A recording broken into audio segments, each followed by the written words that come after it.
उम्मीद करता हूँ आज का ये वीडियो खत्म होने से पहले आप उस महान शख्सियत को जरूर पहचान जाओगे जिसके संघर्ष की कहानी आज के इस वीडियो में मैं आपको बताने वाला हूँ, जो लाखों लोगों के लिए खुद एक मोटिवेशन है। दुनिया के सबसे अमीर शख्सियतों में से एक बिल गेट्स का एक बहुत ही फेमस कोट है, तुम गरीबी में जन्मे हो, इसमें तुम्हारी कोई गलती नहीं है, लेकिन अगर तुम गरीबी में ही मरोगे तो इसके जिम्मेदार तुम और सिर्फ तुम होगे, क्योंकि तुम खुद अपने हालातों को सुधारने या बिगाड़ने के लिए जिम्मेदार होते हो। दुनिया में ऐसे कई लोगों की कहानियां सुनने को मिल जाएंगी जिन्होंने अपने बहुत ही बुरे हालातों को पार करके सफलता की सीढ़ियों को चूमा है, लेकिन मौत को मात देकर आसमान चूमने वाले सिर्फ चुनिंदा लोग हैं। दुनिया में शायद ही कोई ऐसा इंसान होगा जिसे मौत से डर नहीं लगता होगा, लेकिन कुछ लोग ऐसे भी हैं जिन्होंने न सिर्फ मौत को हराया बल्कि अपने सपनों को पूरा करके ऐसा इतिहास रच दिया जिसे कभी नहीं मिटाया जा सकता। और आज की वीडियो में भी एक ऐसे ही वर्ल्ड फेमस इंसान की बात होगी जिसने यमराज को चुनौती देकर मौत को हराया और ऐसा मुकाम हासिल किया कि आज उस इंसान के नाम का पहला अक्षर भी बोला जाए तो दुनिया के लगभग हर इंसान की जुबान पर उसी का नाम आएगा। दोस्तों यकीन करना,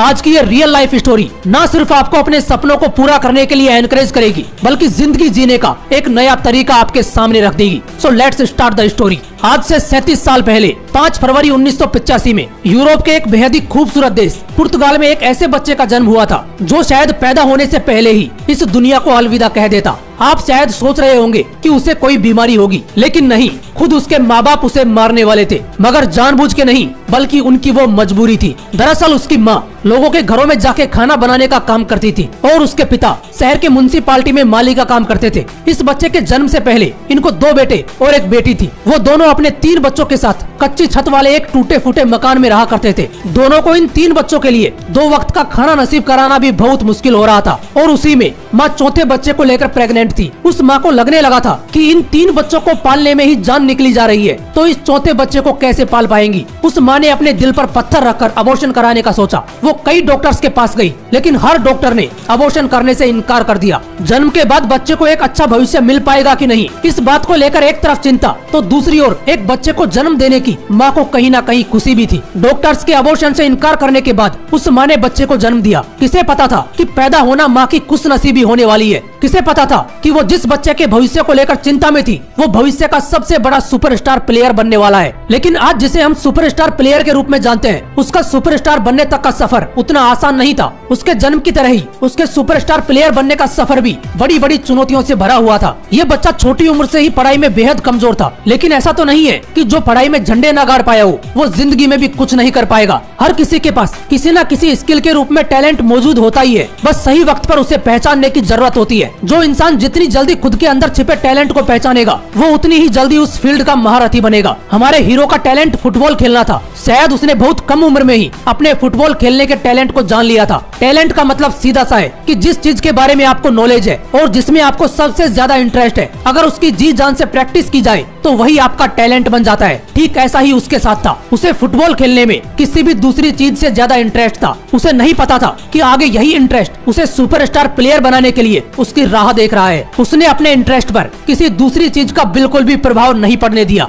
नतीजन मात्र 7 साल की उम्र में ही उसे फुटबॉल क्लब में खेलने का मौका मिल गया। उसकी जबरदस्त स्किल्स को देखते हुए सिर्फ 11 साल की उम्र में ही पुर्तगाल के सबसे बड़े फुटबॉल क्लब ने उसे शामिल कर लिया। फुटबॉल के इस जुनून की वजह से उसे परिवार को छोड़कर जाना पड़ा। वो अपने परिवार से इतना ज्यादा डीपली जुड़ा हुआ था कि जाते वक्त वो खूब रोया, पर उसे पता था कि परिवार को दुख की घड़ियों से बाहर निकालना है तो परिवार को छोड़कर जाना ही पड़ेगा। 14 साल की उम्र में उसके स्कूल के टीचर ने उसे डांटा तो उसने अपने पास रखी कुर्सी को टीचर के ऊपर दे मारा। टीचर ने आग बबूला होकर कहा कि तू लाइफ में कुछ नहीं बन पाएगा, तू जैसा है वैसा ही रहेगा। इस बात को उस बंदे ने दिल पर ले लिया और वो पहले से भी ज्यादा प्रैक्टिस करने लगा, अपनी स्किल्स को और ज्यादा इम्प्रूव करने में जुट गया। आज वो बंदा इतना सक्सेसफुल हो चुका है, लेकिन उसके बावजूद भी अपने हार्ड प्रैक्टिस को करना कभी नहीं छोड़ता। अभी उसका जुनून सिर चढ़कर बोल ही रहा था कि उसकी लाइफ में एक बहुत ही बड़ी चुनौती सामने आ खड़ी हुई। 15 साल की उम्र में उसे पता चला कि उसे दिल से जुड़ी एक बीमारी है। डॉक्टर ने उसे साफ कह दिया कि तुम्हें फुटबॉल खेलना बंद करना होगा या फिर एक बहुत ही रिस्की हार्ट सर्जरी करनी होगी जिसमें जान जाने के चांसेस बहुत ज्यादा हैं। मतलब उसके पास 2 ऑप्शन थे, एक फुटबॉल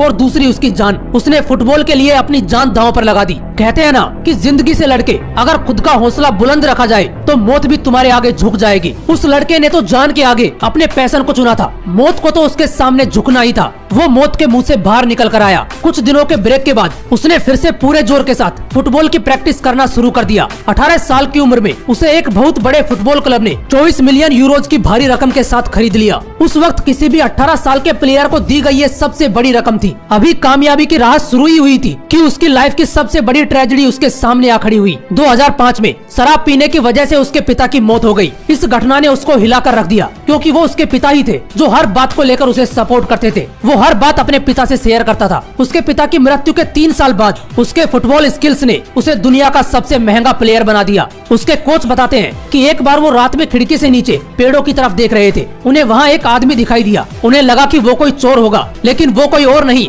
बल्कि वही लड़का था जो पेड़ों के बीच फुटबॉल की प्रैक्टिस कर रहा था। दोस्तों, इतनी सक्सेस हासिल करने के बावजूद आज भी ये खिलाड़ी रोज फुटबॉल की प्रैक्टिस करता है, रोज जिम में एक्सरसाइज करता है और इसी हार्डवर्क और डेडिकेशन की बदौलत उसने फुटबॉल में ऐसे ऐसे रिकॉर्ड बनाए कि कोई भी प्लेयर इन रिकॉर्ड्स के आसपास पहुंचने का बस सपना ही देखता है। इस बंदे ने फुटबॉल की दुनिया का सबसे बड़ा अवार्ड बैलन डोर भी जीता है, वो भी 1 या 2 बार नहीं बल्कि 5 बार। अब तो आप लोग पहचान ही गए होंगे, ये थी दुनिया के सबसे बड़े footballer, the record breaker, the CR7 Cristiano Ronaldo की मौत के मुंह से सफलता की सीढ़ियों को चूमने तक की प्रेरणादायक जीवन गाथा। दोस्तों, मैं बस एक ही बात कहना चाहूंगा कि ये सिर्फ रोनाल्डो की कहानी नहीं है, ये वो लाइफ स्टोरी है जिससे सीखकर हमें भी अपनी लाइफ स्टोरी को द बायोग्राफी बनाना है। उम्मीद करता हूँ ऐसे पावरफुल मोटिवेशनल वीडियोस के लिए आप इस मोटिवेशनल विंग को जरूर सब्सक्राइब करोगे। फिर मिलूंगा नेक्स्ट वीडियो में एक नए मोटिवेशन के साथ। जय हिंद, वंदे मातरम।